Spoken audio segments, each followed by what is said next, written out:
आज हम इस वीडियो में BSOG 105 समाजशास्त्र के हिंदी मीडियम में जून 2023 के क्वेश्चन पेपर के बारे में डिस्कशन करेंगे। इसमें आपके टोटल 8 क्वेश्चन हैं, जिसमें हमें टोटल 5 क्वेश्चन करने हैं सिर्फ। जो हम पहला क्वेश्चन करेंगे, सत्ता और प्राधिकार की धारणाओं की चर्चा राजनीतिक के संदर्भ में कीजिए। यहाँ आपका जो पहला आंसर है, बाकी जितने भी आंसर है मैंने इसमें point two point main points लिखे हैं। आपको इसे एक्सप्लेन करना है पेपर में, क्योंकि 400 शब्दों के अंदर में आपको पूरा लिखना है। तो यहाँ पे पहला का आंसर जो है, राजनीति में सत्ता और प्राधिकार एक विस्तृत विश्लेषण का परिचय पहले बताया गया है कि राजनीति विज्ञान के अध्ययन में सत्ता और प्राधिकार दो मौलिक अवधारणा है। इन दोनों का समाज, राज्य और शासन के संचालन में महत्वपूर्ण स्थान है। सत्ता और प्राधिकार की जटिलताओं को समझना राजनीतिक व्यवस्थाओं की कार्यप्रणाली और उनके प्रभाव का विश्लेषण करने के लिए। सत्ता क्या होती है? सत्ता को दूसरे के व्यवहार की प्रभावित करने या नियंत्रित करने की क्षमता के रूप में परिभाषित किया जा सकता है कि जो पूरे एक तरीके से देश को नियंत्रित करे। ये आपका भौतिक शक्ति भी दिखाती है, जैसे बल और हिंसा का प्रयोग करने की क्षमता। आर्थिक शक्ति धन और संसाधनों को नियंत्रित करती है, कंट्रोल में रखती है। सामाजिक शक्तियों को कंट्रोल में रखती है। कुछ राजनीतिक शक्तियों को कंट्रोल में रखती है और वैचारिक शक्तियों को भी कंट्रोल में रखती है। प्राधिकार क्या होता है? प्राधिकार को सामाजिक रूप से स्वीकृत सत्ता को संदर्भित करता है। यह वह शक्ति है जिसके द्वारा समाज द्वारा न्यायसंगत और वैध माना जाता है। प्राधिकार विभिन्न स्रोतों से प्राप्त होता है, जैसे कि पारंपरिक प्राधिकार, यह विरासत, वंश या सामाजिक पद अनुक्रम आदि आधारित होता है। फिर कानूनी प्राधिकार आता है, सहमति का प्राधिकार, विशेषज्ञता का प्राधिकार, नैतिक कार्य। इनके बीच में आपस में सत्ता और प्राधिकार के बीच में क्या संबंध होता है? सत्ता और प्राधिकार घनिष्ठ रूप से जुड़े हुए हैं। सत्ता प्राधिकार का आधार हो सकता है और प्राधिकार सत्ता को वैधता प्रदान कर सकता है। सत्ता से प्राधिकारी होती है आपकी, जैसे जब किसी व्यक्ति या समूह के पास पर्याप्त शक्ति होती है तो वो शक्ति का उपयोग प्राधिकार प्राप्त करने के लिए कर सकते। उदाहरण के लिए तानाशाह अपने सैन्य शक्ति का उपयोग करके खुद को शासक के रूप में स्थापित कर सकता है। प्राधिकार से सत्ता, प्राधिकार भी शक्ति का स्रोत हो सकता है। जब लोगों को किसी व्यक्ति या संस्था में प्राधिकार स्वीकार होता है तो वह उनकी आज्ञाओं का पालन करने और उनके निर्णयों का सम्मान करने की अधिक संभावना रखता है। उदाहरण के लिए लोकतांत्रिक रूप से निर्वाचित नेता के पास कानून बनाने और नीति लागू करने की शक्ति होती है, क्योंकि लोगों ने उन्हें शासन करने के लिए चुना है। राजनीति में सत्ता और प्राधिकार का क्या महत्व होता है? सत्ता और प्राधिकार राजनीतिक व्यवस्थाओं के संचालन में महत्वपूर्ण भूमिका निभाते हैं। वे निर्णय लेते हैं, नीतियाँ लागू करते हैं और सामाजिक व्यवस्था को बनाने में हेल्प करते हैं। निर्णय लेने का काम भी आपका इन्हीं का होता है और नीति निर्माण का काम, सामाजिक व्यवस्था का काम भी आपका सत्ता और प्राधिकार का होता है। इसके बाद हम दूसरे क्वेश्चन के बारे में बात करते हैं, जिसका क्वेश्चन है, राजनीतिक समाजशास्त्र की प्रकृति और क्षेत्र विस्तार की चर्चा कीजिए। मतलब ये कि राजनीतिक समाजशास्त्र का क्या स्कोप है और कितने स्कोप है और कितने ही आपके क्षेत्र विस्तार में फैला हुआ है। राजनीतिक समाजशास्त्र समाजशास्त्र की एक शाखा ही है जो समाज और राजनीति के बीच संबंधों का अध्ययन करती है। ये राजनीतिक संस्था, प्रक्रिया और व्यवहारों को सामाजिक संरचना, सामाजिक वर्गों, सामाजिक आंदोलनों और सांस्कृतिक मूल्यों के संदर्भ में समझने का प्रयास करता है। प्रकृति क्या होती है इसकी? अंतर अनुशासनी। यह समाजशास्त्र, राजनीति विज्ञान, अर्थशास्त्र, इतिहास, मनोविज्ञान और मानव विज्ञान जैसे विभिन्न विषयों को जोड़ता है। समग्र दृष्टिकोण होता है इनका। समस्या केंद्रित। ये वास्तविक दुनिया की राजनीतिक समस्या जैसे कि असमानता, संघर्ष और लोकतंत्र और सामाजिक प्रश्नों को समझने में केंद्रित करते हैं। स्कोप क्या है? स्कोप इसका यह है कि राजनीतिक संस्थाएं जैसे सरकार, राजनीतिक दल, नौकरशाही, न्यायपालिका आदि, राजनीतिक प्रक्रिया, राजनीतिक व्यवहार होता है, राजनीतिक विचारधारा, राजनीतिक संस्कृति और सामाजिक मुद्दे, राजनीतिक परिवर्तन। अभी पूरा पढ़ लेना, इसमें क्या क्या पॉइंट लिखा, इसको एक्सप्लेन कर देना। और आंसर में अगर ऐसा क्वेश्चन कोई आता है तो पूरा एक्सप्लेन कर देना कि ये पॉइंट्स में और ज़्यादा। तुलनात्मक राजनीतिक समस्या और महत्व क्या होता है इसका? राजनीतिक घटनाओं, प्रक्रियाओं को बेहतर ढंग से समझने में मदद करता है। सामाजिक परिवर्तन और राजनीतिक विकास के लिए महत्वपूर्ण अंतर्दृष्टि प्रदान करता है। सामाजिक मुद्दों और राजनीतिक असमानता को दूर करने के लिए रणनीति बनाने में भी मदद करता है। निष्कर्ष निकलता है इससे कि राजनीतिक समाजशास्त्र समाज और राजनीति के बीच जटिल संबंधों को समझने के लिए एक महत्वपूर्ण उपकरण है। यह हमें राजनीतिक दुनिया को समग्र रूप से समझने और सामाजिक न्याय और समानता को बढ़ावा देने के लिए कार्य करने में मदद करता है। आपका तीसरा प्रश्न है, राज्य की उत्पत्ति पर मार्क्सवादी दृष्टिकोण की जाँच कीजिए। मतलब राज्य की उत्पत्ति जो हुई उसमें मार्क्सवादियों ने क्या बताया था, पूरी इसकी जाँच करनी है। राज्य की उत्पत्ति पर मार्क्सवादी की दृष्टिकोण यह है कि राज्यों को वर्ग संघर्ष का एक उत्पाद मानता है। प्रमुख बिंदु यह है कि वर्ग विभाजन, प्रारंभिक मानव समाज में वर्ग विभाजन नहीं था, लेकिन समय के साथ उत्पादनों के और साधनों पर नियंत्रण के लिए संघर्ष हुआ, जिसके परिणामस्वरूप शोषक वर्ग पूंजीपति और शोषित वर्ग मजदूर का उदय हुआ। राज्य का गठन, शोषक वर्ग अपनी शक्ति और विशेष अधिकारों को बनाए रखने के लिए राज्य का गठन करता है। राज्य दमनकारी साधन के रूप में कार्य करता है जो शोषित वर्ग को नियंत्रित करता है और पूंजीपतियों के हितों की रक्षा करता है। राज्य की विशेषता, वर्ग चरित राज्य पूंजीपतियों का राज्य होता है, मजदूरी को नहीं।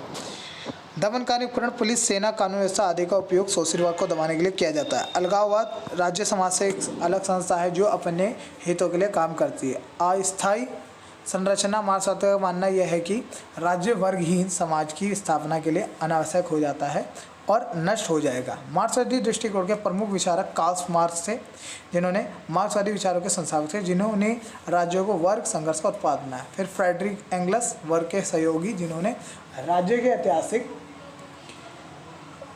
विकास और उसके बारे में लिखा। व्लादिमीर लेनिन, रूसी क्रांति के नेता, जिन्होंने मार्क्सवादी सिद्धांतों को व्यावहारिक रूप से लागू किया। आलोचना अभी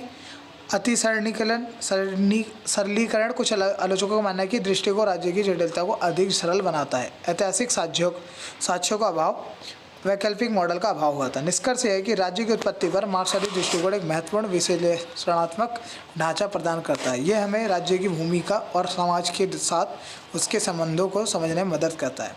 यह ध्यान रखना महत्वपूर्ण है कि ये एक मात्र दृष्टिकोण नहीं है और राज्य की उत्पत्ति को समझने के लिए अन्य दृष्टिकोण पर भी विचार किया जाना चाहिए।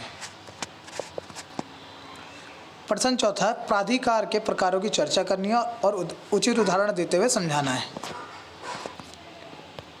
प्राधिकारों के प्रकार कुछ इस प्रकार हैं कि किसी व्यक्ति या संस्था को दूसरे को आदेश देने और उन आदेशों का पालन करवाने का अधिकार ही प्राधिकार होता है। इसके निम्नलिखित प्रकार हैं। औपचारिक प्राधिकार होता है आपका, जैसे उदाहरण के लिए प्रबंध, शिक्षक, पुलिस अधिकारी आदि की विशेषता है कि कानूनी और नियमों द्वारा समर्थित होता है। अनौपचारिक प्राधिकार, यह व्यक्तिगत गुणों या सामाजिक प्रभाव से प्राप्त होता है, जैसे उदाहरण के लिए परिवार के मुखिया, सामाजिक नेता, वरिष्ठ व्यक्ति आदि। इसकी विशेषता स्वैच्छिक रूप से स्वीकार किया जाता है, व्यक्तिगत सम्मान या प्रभाव पर आधारित होता है। पारंपरिक प्राधिकार, ये पीढ़ी दर पीढ़ी चली आ रही रीति रिवाजों और मान्यताओं से प्राप्त होता है, उदाहरण धार्मिक नेता, आदिवासी मुखिया, रीति रिवाजों के संरक्षण। इसकी विशेषता सामाजिक रीति रिवाजों और मान्यताओं पर आधारित होता है। कानूनी प्राधिकार, ये कानून द्वारा प्रदान किया जाता है, उदाहरण न्यायाधीश, पुलिस अधिकारी, सरकारी अधिकारी। इसमें आपको कानूनी शक्ति द्वारा समर्थित होती है, कानून द्वारा निर्धारित सीमाओं के अंदर कार्य करता है। नैतिक प्राधिकार, ये नैतिक मूल्यों और सिद्धांतों से प्राप्त होता है, नैतिक नेता, शिक्षक, धार्मिक नेता आदि। इसकी विशेषता आपके नैतिकता और विवेक पर आधारित है, समाज द्वारा सम्मानित किया जाता है। निष्कर्ष यह है कि प्राधिकार समाज में व्यवस्था बनाए रखने और लक्ष्यों को प्राप्त करने में महत्वपूर्ण भूमिका निभाता है। विभिन्न प्रकार के प्राधिकार विभिन्न परिस्थितियों में कार्य सामाजिक जीवन को प्रभावित करते हैं। प्राधिकार समझने के लिए एक उदाहरण है कि ये किसी व्यक्ति या संस्था को दूसरे को आदेश देने और उन आदेशों का पालन करवाने का अधिकार है। आइए कुछ सरल उदाहरण के माध्यम से प्राधिकार को समझ। जैसे स्कूल में शिक्षक को छात्र पर औपचारिक प्राधिकार होता है, ये वह पाठ्यक्रम सिखाते हैं, निर्देश देते हैं और परीक्षाएं लेते हैं। छात्रों को शिक्षक के निर्देशों का पालन करना होता है। स्कूल के प्रधानाचार्यों को शिक्षक और छात्र दोनों को औपचारिक प्राधिकार होता है, वह स्कूल के नियमों को लागू करते हैं, अनुशासन बनाए रखते हैं और महत्वपूर्ण निर्णय लेते हैं। वरिष्ठ छात्र जूनियर छात्रों पर अनौपचारिक प्राधिकार हो सकता है, वह अनुभव और ज्ञान का साझा करते हैं, मार्गदर्शन प्राप्त कर नेतृत्व करते हैं। कार्यस्थल में भी आपका प्रबंधक का अपने कर्मचारी पर औपचारिक प्राधिकार कार्य सौंपते, प्रदर्शन का मूल्यांकन करते हैं और पदोन्नति के निर्णय लेते हैं। परिवार में भी आपका माता पिता अपने बच्चों पर औपचारिक और अनौपचारिक दोनों प्रकार के लेते हैं, इसे पढ़ लेना आप। और कुछ इस प्रकार से समाज में भी पुलिस और नागरिक अधिकारियों और नागरिकों पर कानूनी प्राधिकार होता है। वह धार्मिक शिक्षा देते हैं, नैतिक मार्गदर्शन प्रदान करते हैं और धार्मिक नेता वगैरह भी आपका प्राधिकार हो सकते हैं, क्योंकि वो भी धार्मिक नेता वगैरह आपका शिक्षा देते हैं। तो इससे निष्कर्ष है कि प्राधिकार हमारे जीवन के हर पहलू में मौजूद करता है। ये हमें व्यवस्था बनाए रखने, लक्ष्यों को प्राप्त करने और एक दूसरे के साथ सहयोग करने में मदद करता है। यह ध्यान रखना महत्वपूर्ण है कि प्राधिकार का प्रयोग हमेशा उचित और न्यायपूर्ण तरीके से होना चाहिए। प्रश्न 5, शासकीयता पर फूको के विचार का वर्णन करना है। शासकीयता पर फूको के कुछ विचार थे। मिशेल फूको 20वीं सदी के प्रभावशाली फ्रांसीसी दार्शनिक थे, जिन्होंने शासकीयता की अवधारणा को विकसित किया। शासकीयता का अर्थ होता है शासन करने की कला और विज्ञान। फूको के अनुसार शासकीयता केवल राज्य तक सीमित नहीं है, बल्कि यह व्यक्तियों, संस्थाओं और विचारों को नियंत्रित करने के लिए विभिन्न तकनीकी और रणनीतियों का एक व्यापक नेटवर्क है। फूको के शासकीयता के प्रमुख विचार हैं। ज्ञान और शक्ति का संबंध होना चाहिए आपका। अनुशासन के रूप अभी पढ़ लेना। आत्मशासन, सत्ता का प्रसार, फूको के विचारों का प्रभाव। फूको के सांस्कृतिक पर विचारों ने सामाजिक, राजनीतिक, इतिहास और कानून सहित विभिन्न विषयों पर प्रभावित किया है। उनके विचारों का उपयोग शक्ति के नए रूपों को समझने और आधुनिक समाज में नियंत्रण और अनुशासन के तरीकों को विश्लेषण करने के लिए किया गया। आलोचना, फूको के सांस्कृतिक पर विचारों की जटिलता और अमूर्तता के कारण उनकी आलोचना भी की गई है। कुछ आलोचकों का माना कि उनके विचार अत्यधिक नकारात्मक हैं और मानव को कम आंकते हैं। निष्कर्ष यह है कि सांस्कृतिकता पर फूको के विचार महत्वपूर्ण और प्रभावशाली हैं। उन्होंने हमें शक्ति और नियंत्रण दो को समझने के नए तरीके प्रदान किए और आधुनिक समाज में व्यक्ति और संस्थाओं की भूमिका पर सवाल उठाया है।